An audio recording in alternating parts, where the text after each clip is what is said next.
ኤርትራ ኢሳያስ ዝለኣኸኩም ሰራዊት ኤርትራ ኣብ ሰቲት ሁመራ ዘለኹም ኣብ ወልቃይት ጠገዴ ዘለኹም ናታትኩም መሬት ከም ዘይኮነ ትፈልጥዎ ኢኹም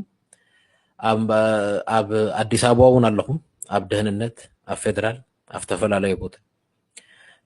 ንኣታትኩም ናተይ ዘረባ ኣድኹም ኣይኮነን ናይ በዓልኩም ኣዲ ኣለኹም ኣብታ ዘመጻኹሉ ኣዲ ካብቲ ዘመጻኹሉም ቦታ ናብኣ ተመለሱ ንነፍስኹም ክትብሉ ማለት እዩ ሕጂ ተቆጢኡ ዘሎ ናይ መከላኸሊ ሰራዊት ትግራይ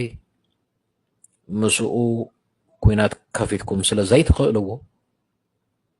ንኹልኻትኩም ናይ ህግደፍ ናይ ኢሳያስ ሰራዊት ኣብ ኢትዮጵያ ዘለኹም ኣብ ወልቃይት ጠገዴ ዘለኹም ኣብ ሁመራ ዘለኹም ኣብ ከተማ ኣዲስ አበባ ኣብ ተፈላለየ ቦታ ኣብ ትካል ናይ ድህንነት ቦታ ዘለኹም ኣብ ፀጥታ ወፂኹም ኣብ ኣድኹም ተመለሱ ኣይገድፈኩም ዝገድፈኩም ይብልኹም ኣብኡ እንድህር ትፅብይዎም እንድህር ኮይንኩም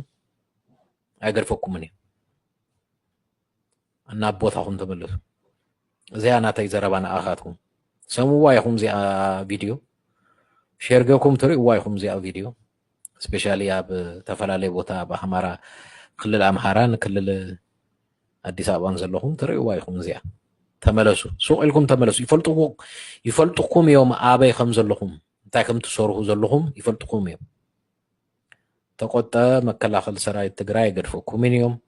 ነፍስኹም ኣለው ነፍስኹም ክትብሉ ኣብ ኣድኹም ተመለሱ ተደልኹም ኣብ ኬንያ ከይዱ ተደልኹም ኣብ ሱዳን ከይዱ ከተደልኹም ኣብ ተፈላለየ ቦታ ከይዱ እዚኣ ናተይ መልእኽቲ እያ ነፍስኻ ኣድህን በዓል